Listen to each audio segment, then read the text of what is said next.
And literally, they give you a Manhattan every time you come to clean the gutters. Well, I'm only coming to clean the gutters one time, but anytime I stop over there, he's like, "It's 5 o'clock." I'm like, "Yeah, it is. I'll do one."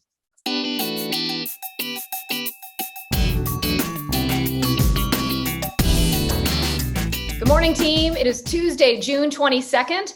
I'm Amy Kaur, and I'm joined by Kevin Van Eck, and we're live out of the Goose Island office. I am really excited because we are back again with another round of agent interviews. So let's jump right into it. Grab your coffee, your tea, your power smoothie, or your lemon water, and let's start another episode of Coffee with Amy and Kevin. Yes. Good morning, Amy. Good morning, everyone. Thank you so much for joining us today. Yeah, as Amy said, we've got interviews today, and I want to explain a little bit about why it's so important that we do hear from other professionals in and outside of our industry. So I just listened to a great podcast with an author who wrote the book, Decoding Greatness. And the idea behind this book is that when we see greatness, when we see people who are doing great things, people we admire and aspire to be, to not just try and duplicate what they do, it really is to look at what they're doing, break it down, dismantle it, and then when we put it back together with authenticity. And a good example of this is if we're looking at a top producing agent, someone that is where we want to be, we can't simply replicate what they do because it's not authentic to us. It's not going to work. But if we break down the process and we hear what they do to be successful, then we can change it so that it is modified and authentic to ourselves and something that we're able to actually take action upon. And so today, as we listen to our two great guests, take this into account, listen to what they're doing, and then be able to authenticize it to your own personality, to your business, so that it is authentically you. Amy, let's introduce our two guests. Sounds great, Kevin. I am really excited to announce Naja Morris is with us today. Naja started her real estate career in 2012. She joined our Gold Coast office in 2017. And Naja is really experienced and involved in her community in Bronzeville and is a huge supporter of Bronzeville Classical. She is also actively involved in a number of committees in our real estate associations. So Naja, we're super excited to have you here. Thanks for joining us. Hey. Yes, welcome, Naja. So happy you're here. And I'm excited to introduce Brian. Brian Behan is out of the Goose Island office, and he's been with that properties and in real estate since 2017. He hails from River Forest, which is where he grew up, and he's got deep connections there. And in the past, prior to real estate, most recently, he was working as a trader at the CME Group. So thank you so much for being here, Brian. Thanks, Kev. All right, so let's get started. We've got some great questions for you today. So I am going to kick it off with the fact that both of you just received your Rolexes for your hard work in 2020. How are each of you feeling? And let's start with you, Naja. Shocked. We're still shocked. Grateful.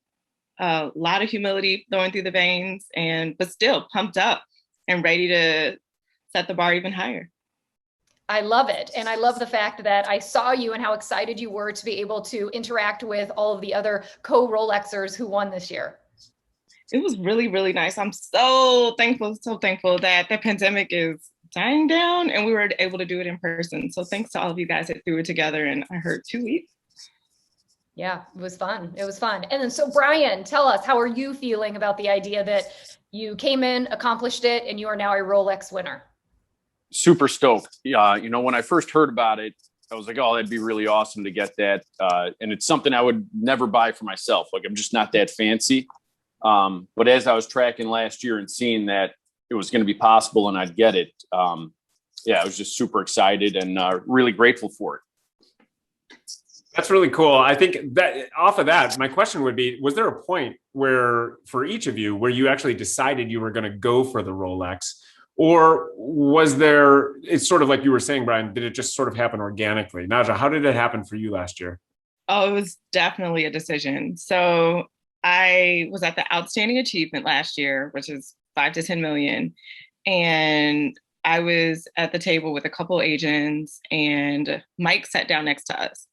And we're like, and he's just like, well, now you guys got to get 10 million next year. And he says it real matter of fact, real chill. Like, I don't even think he looks any of us in the eye when he says it. But when he left, the three of us were like, okay, we're going to do it. And my apologies to anyone in my life that had to hear me say 10 million every single day of 2020. But I just spoke it, attacked it, and thank God I hit the goal. Yeah, and Brian, can you elaborate a little bit more on what happened with you last year? So, my path towards it was just pretty organic, in all honesty. That the year had started out, a couple of closings right out of the gate in January, and every month checking in, watching the tally grow. But it wasn't, I don't think I like consciously went after it, but all of a sudden I was like, holy, like I'm actually surpassing that threshold, and it's amazing. That I didn't like lose track of the ball, but all of a sudden the volume was there, and it just felt awesome. But it happened totally organically. Must be nice, Brian. What's that, Naja? What'd you say? It must be nice, Brian. No, there was mindset to it, though. I totally hear you on the mindset of like willing it to happen, and I am a huge believer in that. It's like, I don't know that I was willing the Rolex to happen, but I was like, I wanted to put my arms around all the volume I could. I love that. Put your arms around all the volume that you could. Do you hear that, people? Put your arms around all the volume you can. There's still time. There's 6 months left in 2021. So I have to ask this, given that last year was really unique for all of us, being that it was, we were all operating in the middle of COVID, did you have any unique challenges and shifts in your business that now coming out of COVID, you're actually sticking with? And Brian, let's start with you. One of the first unique shifts, I think, was in the heart of the pandemic. This is probably like May, maybe April, like very early into lockdown, right? I had a client who was in Seattle, and they were in like proper lockdown, couldn't leave their condo.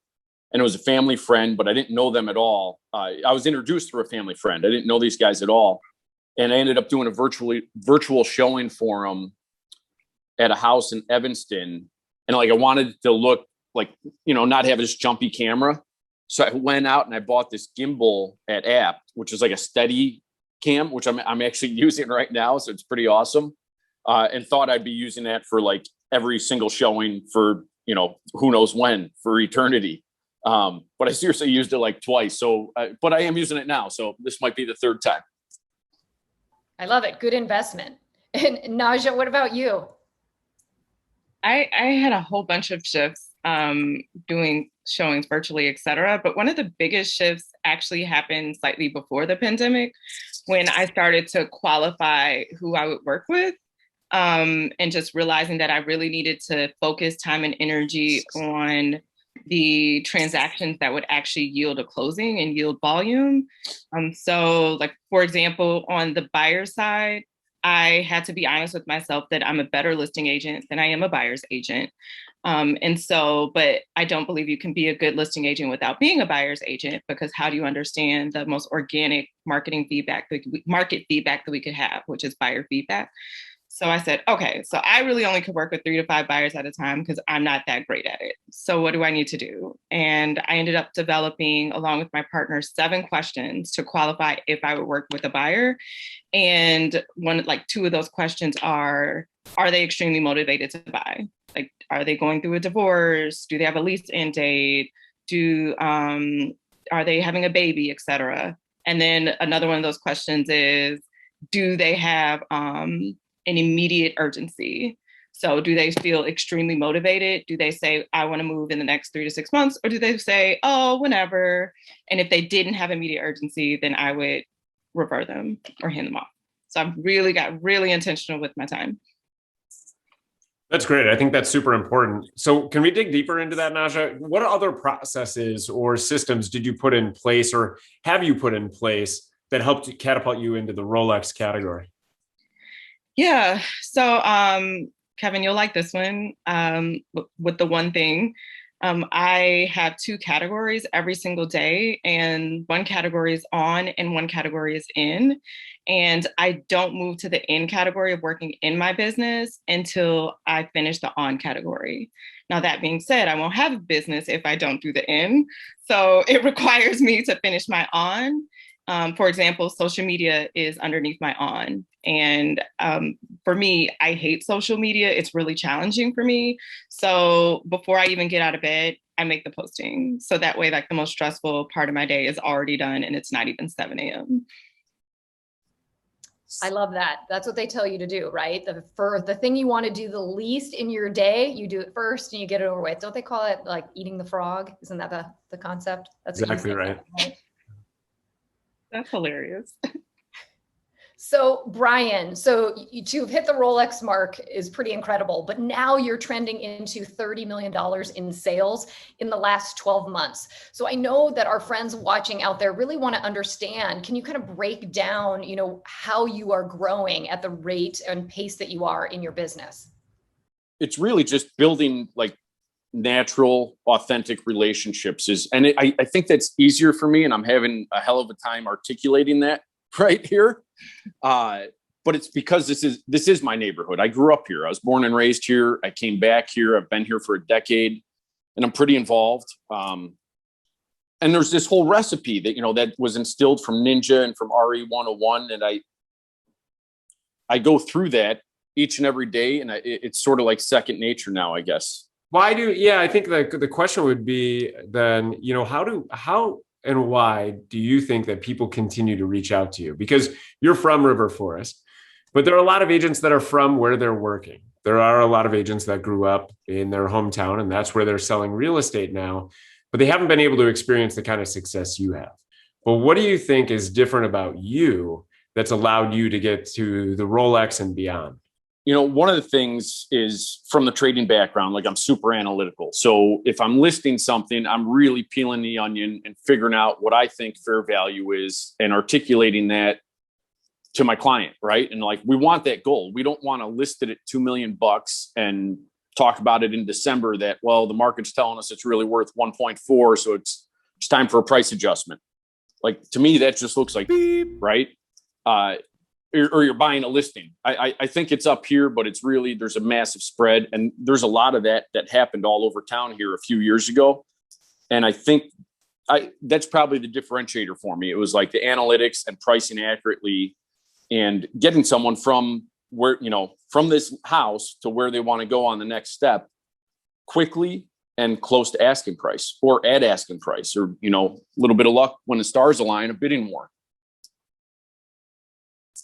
So then another question, because one thing I'm getting from you, and Naja, I'd love for you to weigh on this too.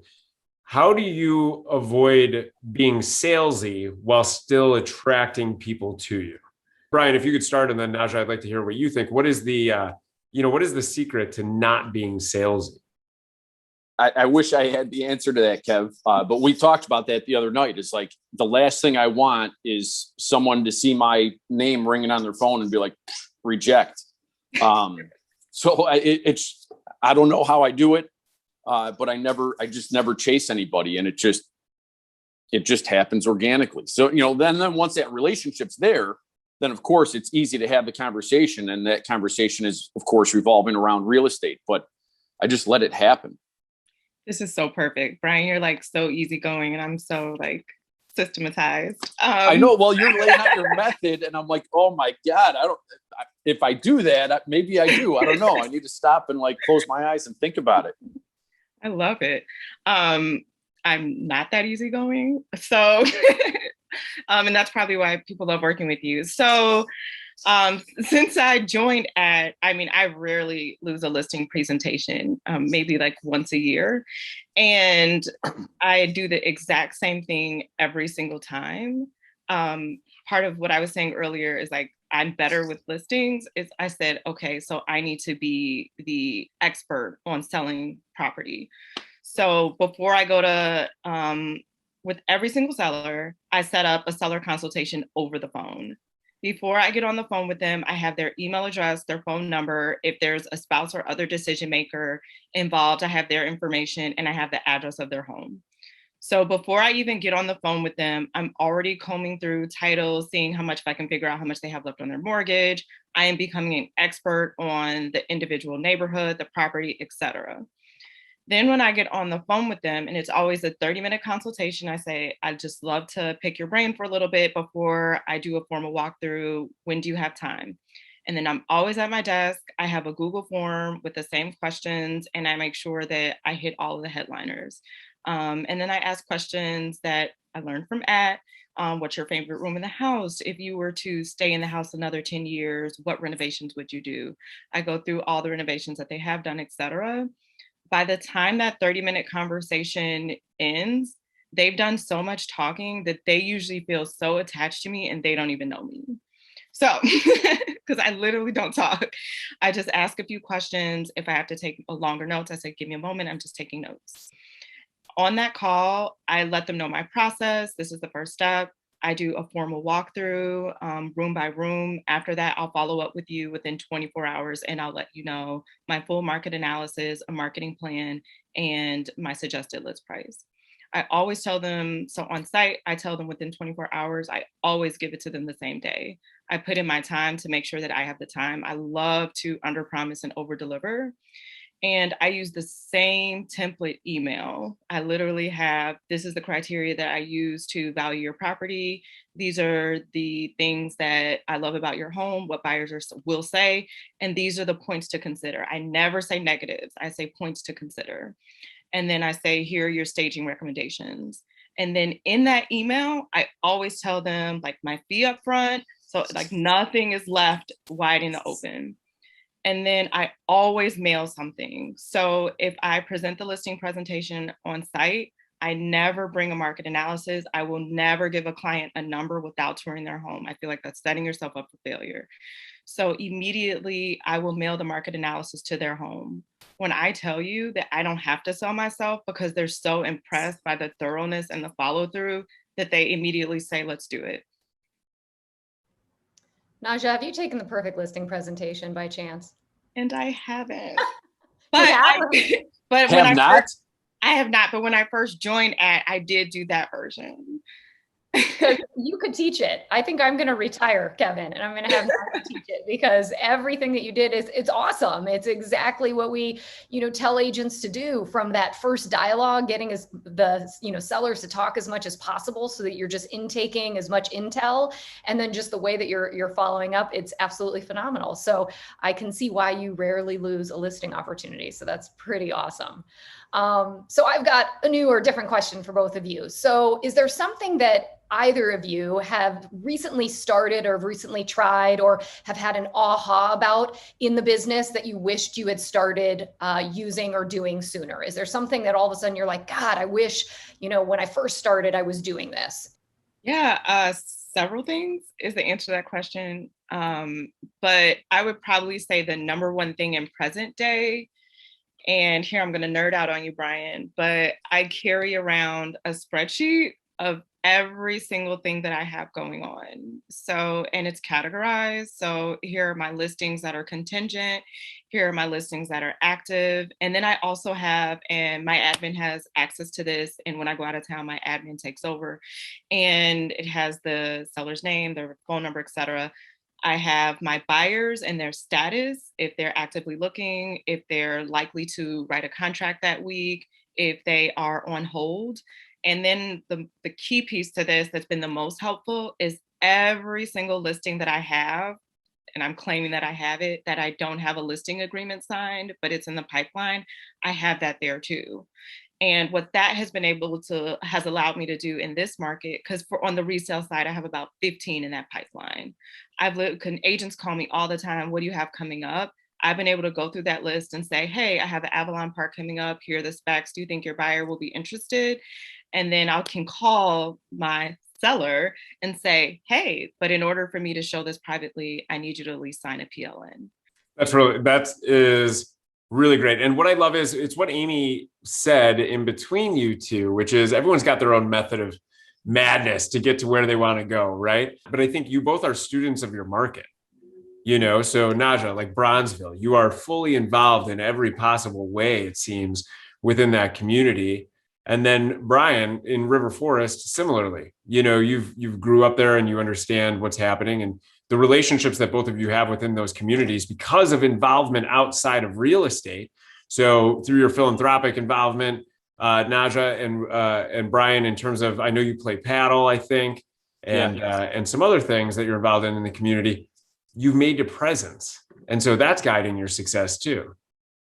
That's absolutely it. Absolutely it is like those extracurriculars that I'm involved in, paddle tennis, regular tennis, things at the gym, and just bumming around town, bumping into people, but you're absolutely right, man. Student of the market. That's for sure. That's it. And like, I do a lot of agent referrals, and like, I never say no to an agent referral.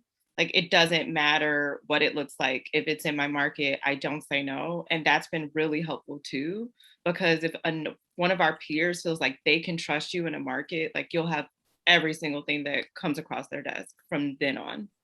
Part of that is I'm just not above like rolling up my sleeves and getting my hands dirty to help somebody. And a lot of my clients are like, they're my friends, so it's like somebody, oh, can you help me move all this wood? I'm like, yeah, no problem. I'm not above that. Or throwing something in a truck. Like this last listing I had, it was the biggest listing in my career. And I ran with him to Menards to pick up a new steel cellar door for the garage, or not for the garage, for the basement, and then put the thing together. But it was just part of what I was doing. It was part of the organic process, I guess. And literally they give you a Manhattan every time you come to clean the gutters. Well, I'm only coming to clean the gutters one time, but anytime I stop over there, he's like, it's 5 o'clock. I'm like, yeah, it is. I'll do one. All right. This has been amazing. I've loved hearing all of this stuff that you're sharing with us. In 60 seconds, what's on the horizon for both of you? Naja, let's start with you. Yeah, a lot of sellers and buyers. I co-manage a new construction team. So we are beefing up our marketing just to really create a robust pipeline of new product in the Woodlawn and Bronzeville area. And then, just trying to continue to master the listing presentation so our resale pipeline stays robust as well. Aside from that, not planning on having any kids or anything like that. So that's pretty much it. I love it. I love it. You're sounding like you're going to be pretty darn busy. So that's really exciting. And Brian, what about you? What's on the horizon for you? Oh, for work, just, keep on doing what I do. And we're getting ready to go in a month. We're going out to Jackson Hole. So gearing up for that, going through the national parks with my wife and kids. So stoked for that adventure and to get a little break.